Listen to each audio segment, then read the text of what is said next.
Hi everyone. I want to start telling you sorry for standing between you and the networking with all these great people in this room and the food and drinks which are coming afterwards. But the topic I'm going to speak about is quite important. It's named Progressive Web Apps. It's even mentioned in our event name, which is coming tomorrow, and I promise not to take more than 15 minutes of your time. So let's go. But yes, actually, wait, my topic name is Future is Progressive Web Apps. But is it really a future or today's trend? That I was really curious about, and that's what we'll spend the next 15-20 minutes trying to figure out together.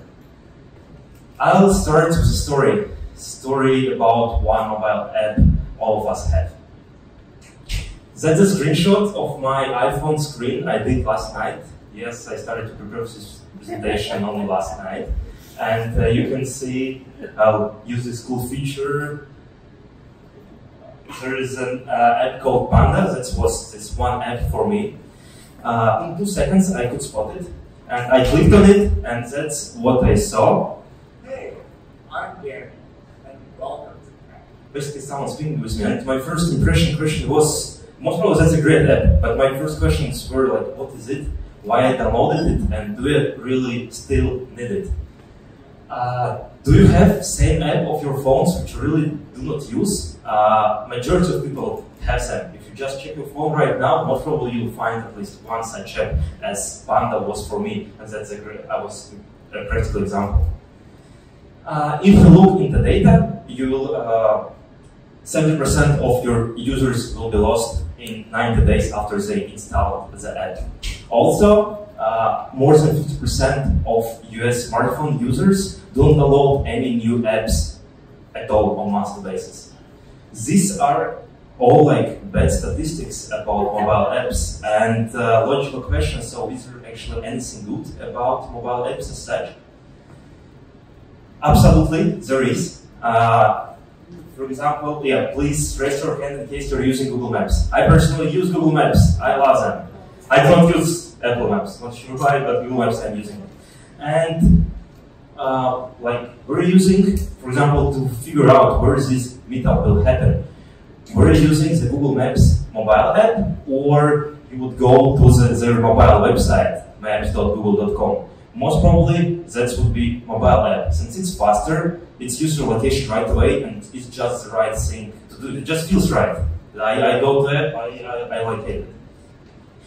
And yes, if you just take a closer look on data again, here is a mobile web, and here is the apps. It's basically statistics on the unique visits, where it comes. Is it coming to the mobile websites, or is it coming to applications? And as we see, a few times more unique users are coming to the mobile web.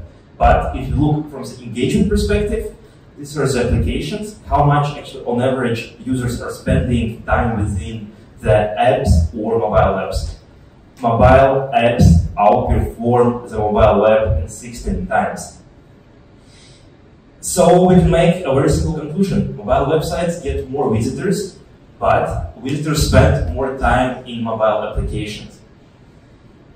And there is a very clear opportunity gap. That's also how Google is supporting progressive web app idea as such. For me, it's also quite clear. I use this cool feature again. Basically, just imagine if we would transfer these engagements from the mobile apps to mobile web. That's a huge opportunity gap. It brings us to the very logical questions. What if users get a more engaging experience as soon as they landed on your mobile website? It brings us to the first opportunity of the current mobile e-commerce as such, and I summarize it as lack of engagement is mobile web. Are there any other opportunities? For sure there are, and let's check at least 2 more of them further. If we look at the current mobile commerce formula, how it looks nowadays, we can, it's basically shown here. It's responsive web design versus native apps. So usually merchants choose between them or use both of them. Responsive versus mobile website. And when we speak about responsive, we mean a fluid, one size means all grid system. So it's most probably all of you know what responsive is. Still, there are certain limitations for responsive mobile. First of all, responsive is simply not a desktop, since responsive mobile website is a lighter version of desktop. But on practice, it's out of sync with user experience, since users are expecting to see much more engaging experience on the mobiles. They expect to have, they just simply expect to do different things on mobile, and responsive doesn't do it well. While responsive on the mobile is not optimal, it's also quite limited on desktop. That can be seen on this image as an example. It's definitely working on desktop as well, but it's not the best experience users can get nowadays. Let's go to the second limitation of responsive on mobile nowadays. That's functionality without extras. When I mean it, it basically means that your responsive website on mobile can't get to the hardware of the phone. It means you can't really use the camera, can't use the GPS, and you can't access the microphone. You can't do it with the current mobile websites. Third limitation of the responsive on mobile is basically the same code for different platforms. As such, from one side, it looks like quite a good thing. You are developing right away for mobile, and for the desktop, it's same code, and it's lowering the development cost as well. But on practice, when you use responsive on the mobile, it downloads the same code as it would be on the desktop, hence increasing your load time on mobile. That brings us to the second opportunity of the current mobile commerce as such, that responsive is a great start, but at the moment mobile experience is ready for more. Let's look at the second point of this formula. Like we now covered responsive, now let's go to the native apps. And that's just examples of native apps in case you forgot how they look like. So limitations of the native apps. First of all, there's a friction of download. That's a workflow, how the download experience looks on the iOS. Basically, first of all, you need to discover the app somewhere, either on the website or some friend will tell you. Then you need to locate it in the app store, then you need to download it, wait while it's downloaded, then you need to install it like into the app or register to the app and finally start using it. That's quite a lot of things we now ask customers nowadays, since every minute matters. Secondly, that's a data drains, and especially it's very important on the emerging markets, since when you download the app, it uses quite a lot of mobile data, and on emerging markets, every kilobyte matters. Third thing is cost of development as such. For startup, it can take from 50K to 100K to develop the apps, since you need to Android app, you need to iOS app, you need to maintain both of them, and for enterprise, it can go up to $500,000, much more. And the fourth limitation of the native apps is the app store validation. If you on practice were trying to pass validation on the iOS, it's really on the app store, it's really the pain in the ass. If on the Play Market, it's a bit easier, but still there is no guarantee that your app will be accepted. And if it will be accepted, then you still need to bring more traffic to the app, so basically invest more. And that's a great quote from the VP of e-commerce at United. I love it so much, and it really easily describes what's now happening on the native mobile apps. It tells apps are a temporary necessity in the development of a better mobile experience. Main words here is a temporary necessity.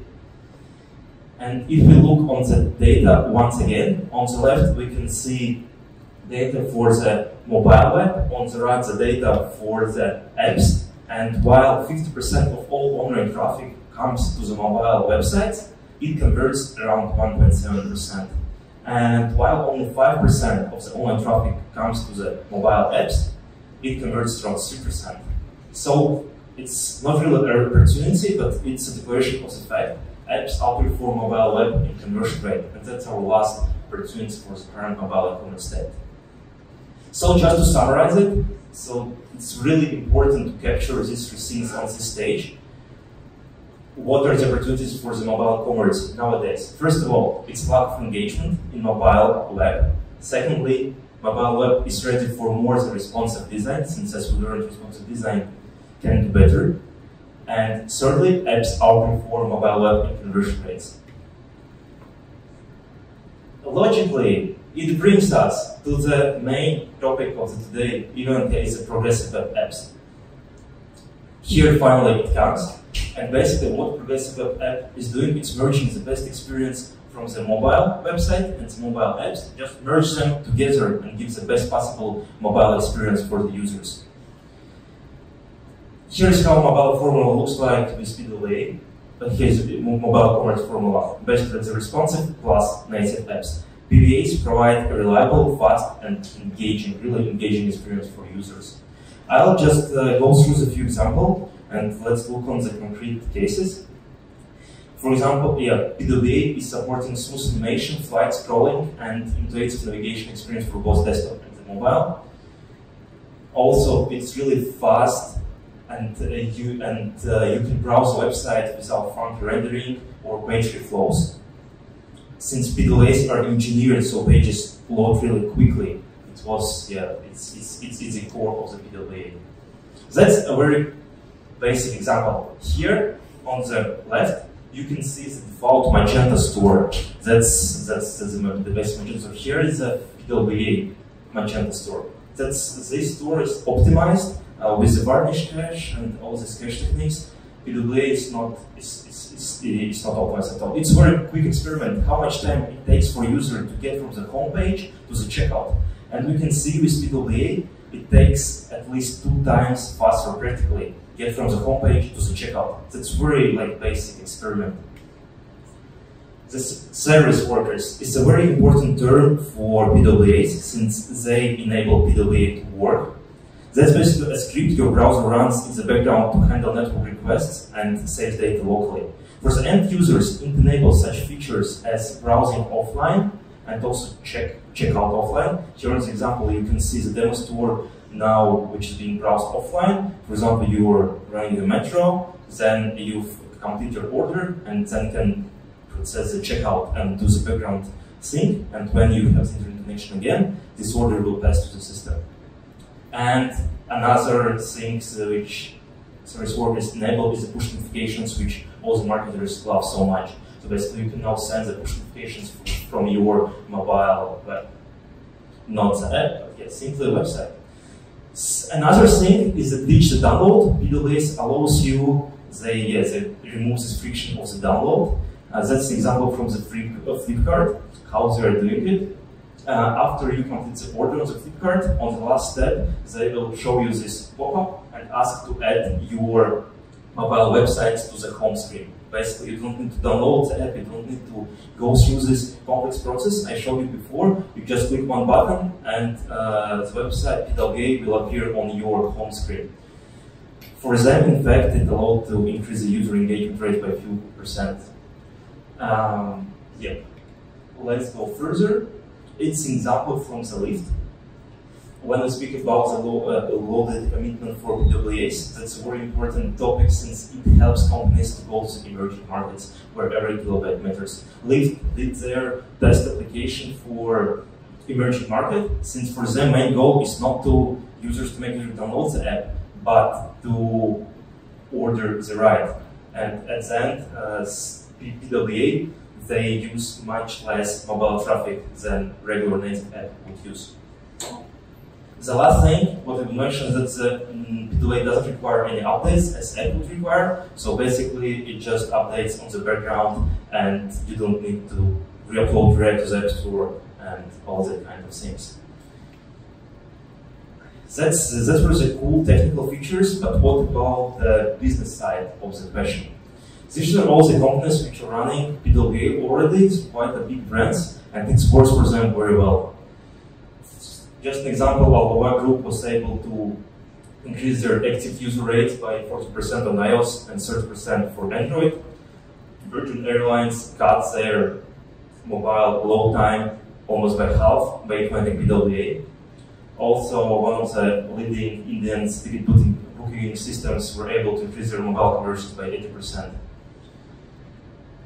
These are also big brands. They were able to adopt the PWA order a few years ago, but what about the regular merchants, like smaller ones? For them, if you're summarizing all the opportunities with PWA, that's basically improving the conversion rates, as there are a lot of cases supported by Google and independent merchants, which you can refer to from the online.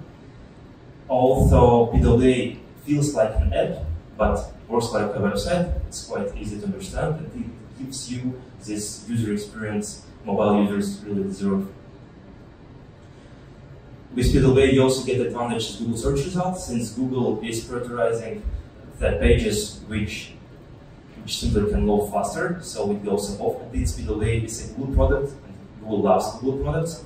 Also, right now when I'm speaking, there is a Google I/O conference happening in parallel, and they just released a new update to their Google algorithm, and it also brings certain improvements which will allow PeopleWay to load higher, to rank higher. Also, there is a freedom to deploy as a business. You are not limited to the specific app or app store. You can go to the Play market, you go to the App Store market, or you simply can keep your website as it is. So you decide where to deploy your app.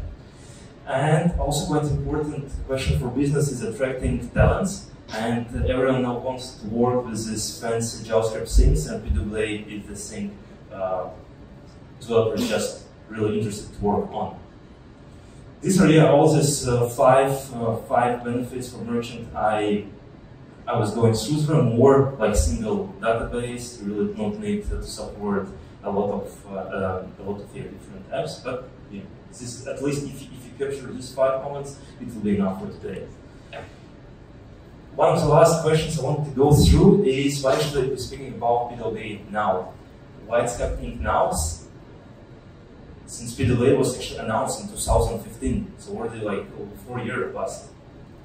The main problem was the browser support. When PeopleWay just was announced, only like Google Chrome was supporting it, and until now Google Chrome is ahead of everything, but iOS is slightly behind.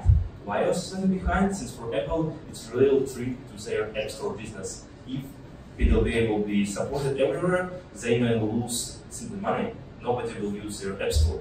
But still, from 2018, Safari started to support the basic PeopleWay features, and therefore now it's really on hype, and Chrome started to implement PeopleWay, since now almost all browsers support it. And even better news, in case you're running Magento or Shopify, so you are not like a big guys with a ton of budgets to adopt this technology early, but now if you're running Magento or Shopify, there is a Scandiweb PeopleWay solution. That was the first plug-and-play PeopleWay solution for Magento Shopify. All these benefits, what I mentioned before, you can implement them in their Magento or Shopify like right away with simply a plugin. And it's open source technology. I really want to invite you to contribute there, to check it out, and to engage with the PeopleWay community. Just go to scandiweb.com or learn more about it. Also, there is a real demo about Shopify solution is in development. By going to the demo.scandiweb.com or just scan this QR code, you can engage with the real PeopleWay on the Magento platform. Check how it's working, check this instant experience. And it will tell more than any other words. Also, if you're an Android user, you can go to the Google Play and find the same website experience available on the Play market. Yeah, and the last thing I want to cover is that at the moment we have this desktop, we have mobile web, we have PeopleWay now, we have hybrid apps, we have native apps, but how to merge all of them together into one ecosystem? It's like sounds really complex.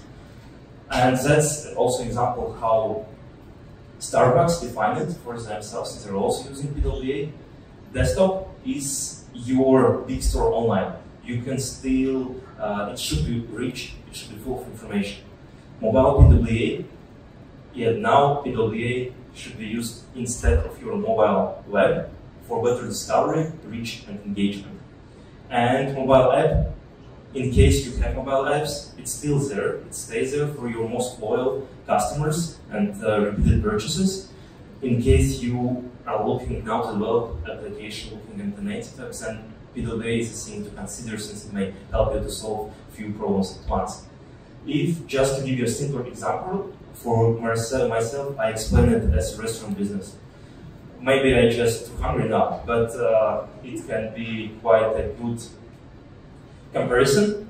Desktop site can be assumed as your like fancy flagship restaurant where all people get used to go get food in the physical building. Then PWA is a fast food tracks. They are mobile and available everywhere in the city. So basically they allow you to engage with people faster and capture new users. And mobile app is like a home delivery. Not everyone is for it, but still you will have loyal customer base who will use it a lot and will love you a lot for it. It was, yeah, kind of my presentation was quite smooth, and I would like if there wouldn't be any challenges, since there are challenges. I mentioned three of them. PWA is still a new technology. It's not all of its features are supported by all the browsers, but it's being improved with every new release. iOS is lagging behind, as I mentioned. PWA is quite a big threat to their App Store business, and they're lagging behind, but okay, they're getting there with every new update. And with PWA, you have a bit more limited access to the hardware than you have with the mobile apps. But still, also with every new release, it's improving, new features will be added. That's it. Thanks a lot for your time. Hope you'll now enjoy networking. Thanks a lot again.